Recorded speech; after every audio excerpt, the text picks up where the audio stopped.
और बात करेंगे खबरों की, तो मध्य प्रदेश के नए मुख्यमंत्री मोहन यादव आज पद और गोपनीय की शपथ ली है उन्होंने, और वे अब एमपी के 19वें मुख्यमंत्री हैं।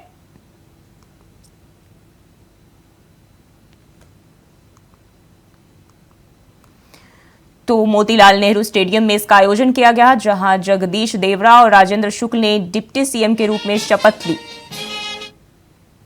इस दौरान बीजेपी के तमाम आला नेता जो है वो भी शामिल रहे।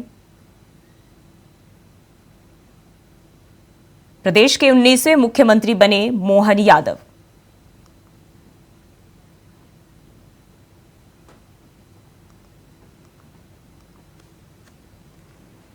तो मध्य प्रदेश के नए मुख्यमंत्री मोहन यादव ने आज पद और गोपनीयता की शपथ ली है। वे एमपी के 19वें मुख्यमंत्री है। समारोह भोपाल के मोतीलाल नेहरू स्टेडियम में आयोजित किया गया, जहां जगदीश देवड़ा और राजेंद्र शुक्ल ने डिप्टी सीएम के रूप में शपथ ग्रहण की। वहीं राज्यपाल मंगू भाई पटेल ने सभी को इस दौरान शपथ दिलाई। कार्यक्रम में प्रधानमंत्री नरेंद्र मोदी, केंद्रीय गृह मंत्री अमित शाह, बीजेपी के राष्ट्रीय अध्यक्ष जेपी नड्डा समेत 11 राज्यों के मुख्यमंत्री इस समारोह में शामिल हुए।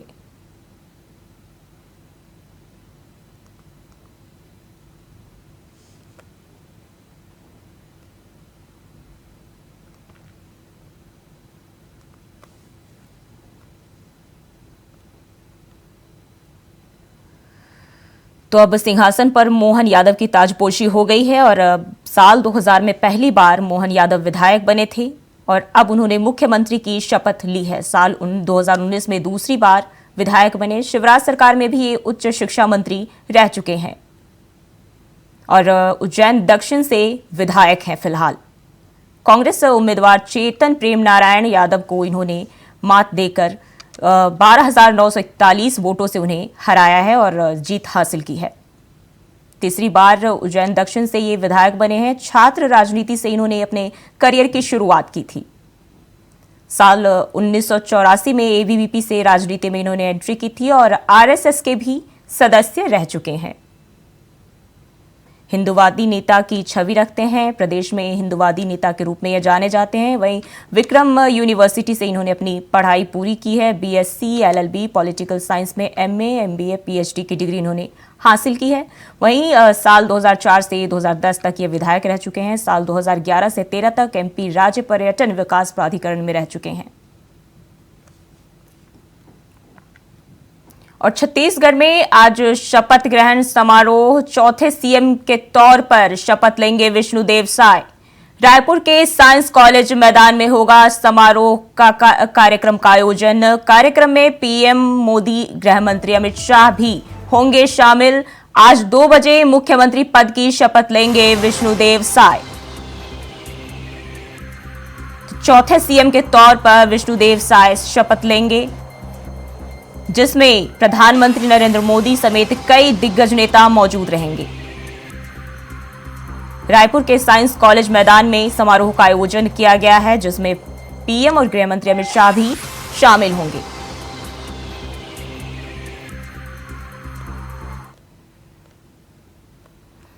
और विष्णुदेव साय छत्तीसगढ़ के चौथे मुख्यमंत्री के तौर पर आज प्रदेश की सत्ता में आरूढ़ होने जा रहे हैं। दोपहर 2 बजे के करीब उनका शपथ ग्रहण समारोह होगा, लेकिन इस दौरान कौन कौन से नेता मंत्री के दावेदार हैं, चलिए हम आपको वो भी बताते हैं। तो अरुण साव, ब्रजमोहन अग्रवाल, रामविचार नेताम जो है ये मंत्री पद के दावेदार हैं। नए मंत्री पद में जो है ये सब शामिल हो सकते हैं। इसके अलावा केदार कश्यप, लता उसेंडी, धर्मलाल कौशिक भी इसमें शामिल हैं। इसके बाद बात करें तो ओपी चौधरी, राजेश मूणत, अमर अग्रवाल मंत्री पद की दावेदारी रखते हैं और नए सीएम के साथ जो है ये सभी मंत्री शामिल हो सकते हैं। दयाल दास बघेल, रेणुका सिंह और अजय चंद्राकर भी मंत्री पद के दावेदार हैं। और राजस्थान के नए मुख्यमंत्री के नाम का ऐलान कर दिया गया है। भजनलाल शर्मा के हाथों में अब राज्य की सत्ता की कमान होगी। बीजेपी विधायक दल की बैठक में भजनलाल शर्मा के नाम पर सर्वसम्मति से मुहर लगाई गई। वे सांगानेर विधानसभा सीट से विधायक हैं। इनके नाम का प्रस्ताव पूर्व मुख्यमंत्री वसुंधरा राजे ने रखा है। इसके साथ ही पार्टी ने तय किया है कि राजस्थान में 2 डिप्टी सीएम भी होंगे। इसके लिए प्रेमचंद बैरवा और दिया कुमारी के नाम पर मुहर लगी है। स्पीकर की बात कर ले तो इसके लिए वासुदेव देवनानी का नाम फाइनल किया गया है।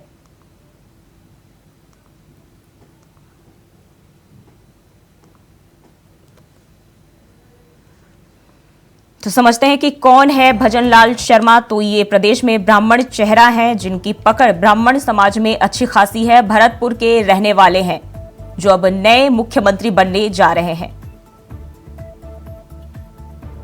तो भजनलाल शर्मा की बात करें, ब्राह्मण समाज से आते हैं और पहली बार विधानसभा चुनाव जो है इन्होंने जीता है। वहीं जयपुर की सांगानेर सीट से इन्होंने जीत हासिल की है और अब जीत के बाद ये सीएम बनने जा रहे हैं। प्रदेश की कमान अब इनके हाथों में होगी।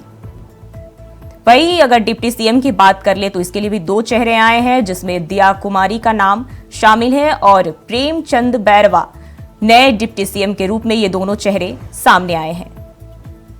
वासुदेव देवनानी जो है अब राजस्थान विधानसभा के नए स्पीकर होंगे। और जिन्होंने नाम का प्रस्ताव किया, हमारी पार्टी की राष्ट्रीय उपाध्यक्ष और पूर्व मुख्यमंत्री माननीय वसुंधरा राजे जी का भी धन्यवाद देता हूं और माननीय प्रदेश अध्यक्ष जी का भी मैं तहे दिल से बहुत बहुत धन्यवाद देना चाहता हूं। हमारे प्रभारी माननीय अरुण सिंह जी का मैं बहुत बहुत धन्यवाद देना चाहता हूं। हमारे चुनाव के प्रभारी माननीय प्रहलाद जोशी जी, बहन विजय राठकर जी, हमारे संगठन के महामंत्री माननीय चंद्रशेखर जी और मैं मेरे साथ उप मुख्यमंत्री बहन दिया जी और प्रेमचंद जी बैरवा जी को भी धन्यवाद देना चाहता हूं। और स्पीकर के रूप में जिनका लंबा अनुभव है ऐसे वासुदेव जी देवनानी जी का भी मैं बहुत बहुत धन्यवाद देना चाहता हूं। और मैं इतना विश्वास दिलाना चाहता हूं कि राजस्थान की ये जो टीम है, राजस्थान के जो सभी हमारे विधायक हैं, निश्चित रूप से जो राजस्थान की अपेक्षा है हमसे, भारतीय जनता पार्टी से, हम माननीय हमारे यशस्वी प्रधानमंत्री नरेंद्र मोदी जी के नेतृत्व में हम राजस्थान का पूरी तरह से सर्वांगीण विकास किसी भी क्षेत्र में हो निश्चित रूप से हम पूरा करेंगे। मैं बहुत खुश हूं। 3 बार के रहे महामंत्री, पूरा राजस्थान का दौरा किया हुआ अनुभवी व्यक्ति, सांगानेर जैसी सीट से जीत के आए। भरतपुर को लोहागढ़ कहते हैं। लोहागढ़ का व्यक्ति लोह पुरुष बन के राजस्थान को आगे बढ़ाएगा। हम उनके अगुवाई में पूरे प्रदेश में काम कर। ग्रुप के समर्थक कह रहे हैं कि हम डिसअपॉइंटेड हैं क्योंकि जो भजनलाल शर्मा है उन्हें मैच्योर होने में टाइम लगेगा अभी। नहीं, देखो वसुंधरा जी ने प्रस्ताव रखा है।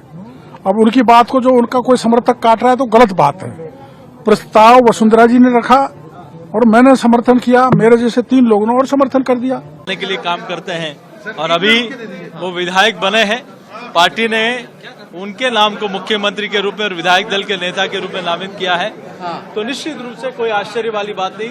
वो लंबे समय से संगठन का और पार्टी का काम कर रहे हैं। कई बार तो महीनों तक पार्टी के काम को लेकर अपने घर पर नहीं जा पाते थे। बहुत लंबे समय से वो प्रवास और पार्टी के व्याप को लेकर पूरा अपना एक तरह से विस्तारक के रूप में वो पार्टी का काम किया है। बहुत शानदार फैसला, बहुत जमीनी कार्यकर्ता को मौका मिले, इससे बड़ी बात क्या हो सकती है।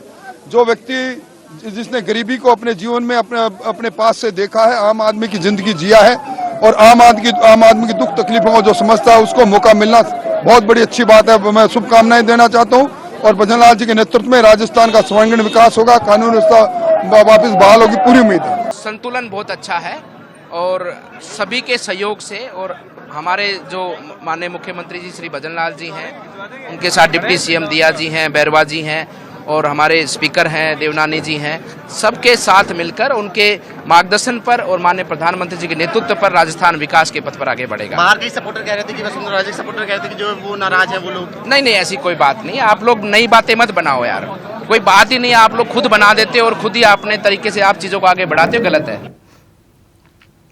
वहीं भजनलाल शर्मा के सीएम बनने की खुशी में उनके माता पिता ने क्या कुछ कहा, आइए सुनते हैं। बहुत बढ़िया भगवान की मर्जी है भैया। राज बाबा की बंसी बारे की, बालाजी महाराज की भाई की मर्जी है। मतलब कभी आपने सोचा था क्या कभी ऐसा हो जाए? नहीं सोचा, छोटा तो बच्चा देखो। हाँ, छोटे काश्तकार को भगवान की मर्जी से कोई काश्तकार को हमें नहीं, ये सब नहीं। आज सबने देखा है वो भगवान की मर्जी है, बालाजी महाराज की बंसी बारे की मर्जी। क्या नाम है भाई आपका? नहीं, कभी आपने सोचा था क्या कभी ऐसा? प्रदेश की जनता को कुछ कहना चाहोगे? जनता को, प्रदेश की जनता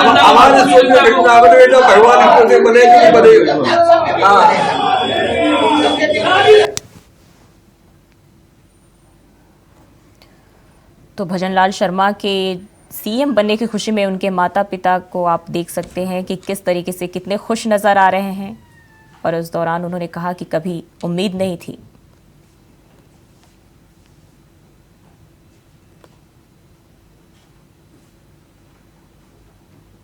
उन्होंने कहा कि विश्वास नहीं था कि मेरा बेटा सीएम बनेगा, खूब तरक्की करे।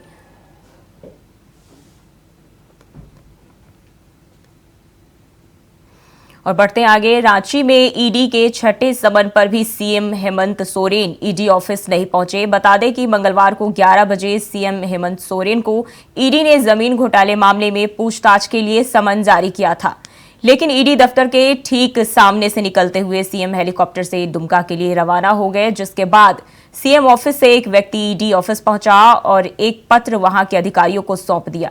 तभी पत्रकारों के पूछने पर व्यक्ति बोला कि हमें नहीं पता इस बंद लिफाफे में सीएम हेमंत सोरेन का क्या जवाब आया है।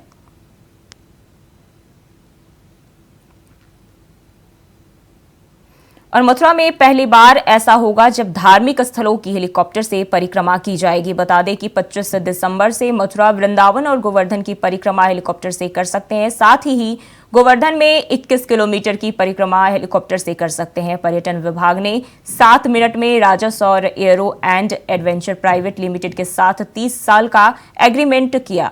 वहीं लखनऊ में एमओयू साइन करने के बाद पर्यटन मंत्री जयवीर सिंह ने बताया कि 25 दिसंबर को भारत रत्न अटल बिहारी वाजपेयी का जन्मदिन है। उस दिन हेलीकॉप्टर सेवा का उद्घाटन हो सकता है।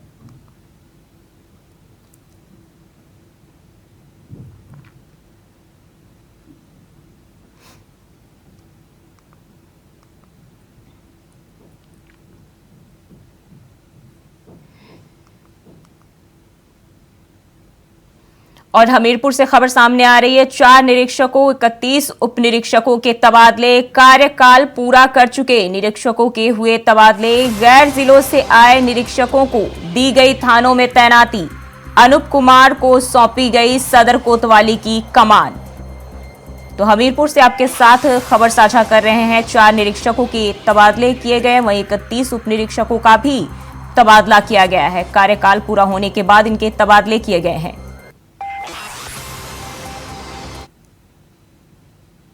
और खबर रायबरेली से है, जहां तेज रफ्तार 2 ट्रक की जोरदार टक्कर हो गई। बता दें कि सड़क हादसे में ट्रक में फंसे ड्राइवर और क्लीनर, वहीं रेस्क्यू ऑपरेशन घंटों चला। रेस्क्यू ऑपरेशन के बाद ड्राइवर और क्लीनर को बाहर निकाला गया। साथ ही ड्राइवर और क्लीनर की हालत नाजुक बताई जा रही है। बता दें कि दोनों का इलाज जिला अस्पताल में किया जा रहा है। घटना शहर कोतवाली क्षेत्र के सारस चौराहे के पास की बताई जा रही है।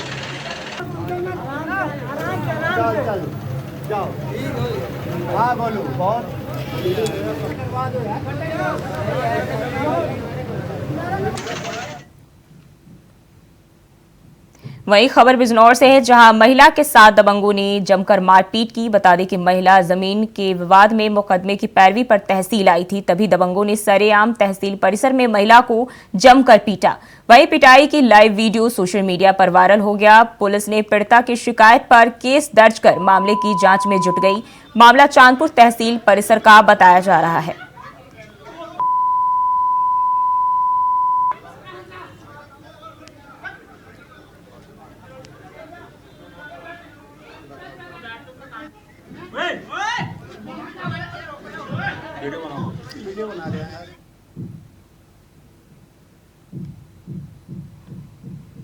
और मुख्यमंत्री पुष्कर सिंह धामी ने समान नागरिक संहिता का ड्राफ्ट जल्द मिलने पर बयान दिया है, जिसके बाद एक बार उत्तराखंड में फिर यूसीसी को लेकर राजनीति शुरू हो गई है। राज्य सरकार जल्द इस कानून को धरातल पर लाने का विश्वास दिखा रही है, वहीं कांग्रेस इसे धामी सरकार की बयानबाजी मान रही है।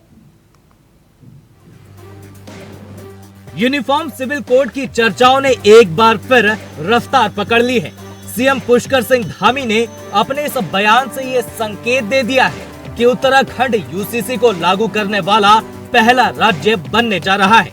ऐसे में सवाल ये कि क्या अगर उत्तराखंड में लोकसभा चुनाव से पहले यूसीसी लागू होता है तो इसका सीधा फायदा उत्तराखंड की 5 संसदीय सीटों पर भी बीजेपी की फतह सुनिश्चित कर लेगा, जिसको लेकर उत्तराखंड के मुख्यमंत्री पुष्कर सिंह धामी ने एक बार फिर यूसीसी पर बयान दिया है। मुख्यमंत्री ने कहा है कि चुनाव के बाद समान नागरिक संहिता पर राज्य सरकार ने काम शुरू कर दिया था और इसका ड्राफ्ट तैयार हो चुका है। जैसे ही समिति ड्राफ्ट राज्य सरकार को सौंपेगी, इसके बाद आगे की कार्रवाई की जाएगी। देखिए, यूसीसी का काम इस विधानसभा चुनाव के उत्तराखंड के विधानसभा चुनाव के संपन्न होते ही हमने उस पर काम करना शुरू किया था, क्योंकि ये हमारा उत्तराखंड की देवतुल्य जनता के सामने हमारा संकल्प था कि हम यूसीसी को लाएंगे और उसके लिए कमेटी बनाई थी। कमेटी ने अपना काम कर लिया है। जल्दी ही हमको ड्राफ्ट मिलेगा और ड्राफ्ट मिलते ही जो आगे की प्रक्रिया हम उसको पूरा करेंगे। सीएम धामी के इस बयान के बाद राजनीति एक बार फिर तूल पकड़ने लगी है। कांग्रेस राज्य सरकार को यूसीसी कानून विलंब होने के कारण घेरते हुए नजर आ रही है। वहीं बीजेपी कांग्रेस के आरोपों को निराधार बता रही है, यानी यूसीसी पर सियासी युद्ध जारी है। देखिए, यूसीसी को लेकर के धामी सरकार लगातार बयानबाजी कर रही है और बयानबाजी से आगे तो बढ़ ही नहीं रही है। कांग्रेस पार्टी पहले भी कह चुकी है कि संविधान की भावना के अनुसार लोकसभा में ये बिल आना चाहिए, क्योंकि राज्य में इस बिल के लाने का औचित्य क्या है? आप बताइए ना, उत्तराखंड की बाउंड्री के बाहर ये बिल कहां प्रभावी होगा? और यहाँ भी आप केवल बयानबाजी कर रहे हैं। पहले जो है यूसीसी कमेटी की चेयरमैन कहती है कि हमने बिल सरकार को सौंप दिया, उसके बाद जो है आप समय बढ़वाते हैं और समय बढ़ाने के बाद भी सरकार कई बार कह चुकी कि जो है हम बिल ला रहे हैं, तो वो बिल है कहाँ? उसका मसौदा क्या है? उसका ड्राफ्ट कहाँ है? ये तो पब्लिक को पता लगना चाहिए ना। देखिए, कांग्रेस मुझे नहीं लगता कि कोई आधार वाली बातें करती है। लगातार निराधार बात करने के लिए अगर फेमस किसी को माना जाए तो वो कांग्रेस को माना जाएगा, क्योंकि सिर्फ हवाई बातें वो करती चली आ रही है। लेकिन भारतीय जनता पार्टी उस सिद्धांत पर चलती है कि किया है और करती रहेगी सिर्फ भाजपा। और उसी पर यूसीसी के लिए जो हमारे मुख्यमंत्री श्री पुष्कर सिंह धामी जी ने बोला है, जिस प्रकार से उन्होंने महिलाओं के 36 आरक्षण के बिल को बोला और उसको पारित करा, उसी प्रकार से यूसीसी को भी बोला और वो निश्चित तौर पे पारित होगा। जल्द ही पारित होगा। अभी चुनाव चल रहे थे, फिर उसके बाद अभी इन्वेस्टर्स मीट हुई है, इन सब चीज़ों में फिर सिलकियारा का कांड हुआ है, तो इन सब चीज़ों में लगातार बिजी रहते चले आए। ड्राफ्ट तैयार है, अभी वहाँ राज्य सरकार को सौंपा जाएगा। जैसे ही निकल कर बात आती है तो इस पर भी हम खरे ही उतरेंगे। अब सवाल ये है कि मुख्यमंत्री पुष्कर सिंह धामी के प्रयासों और केंद्र के भरोसे से क्या उत्तराखंड में यूसीसी की नैया पार हो जाएगी, या यूसीसी इन्हीं बयानबाजी और ड्राफ्ट के पन्नों में सिमट कर रह जाएगा? ये तो अब आने वाला वक्त ही बताएगा। लेकिन उससे पहले प्रदेश की जनता भी सरकार की तरफ आंखें खोलकर विधानसभा चुनावों में बीजेपी सरकार के किए वादे यानी यूसीसी कानून लागू होने का इंतजार कर रही है। फिलहाल के लिए बुलेटिन में बस इतना ही। खबरों के लिए बने रहिए इंडिया वॉइस के साथ।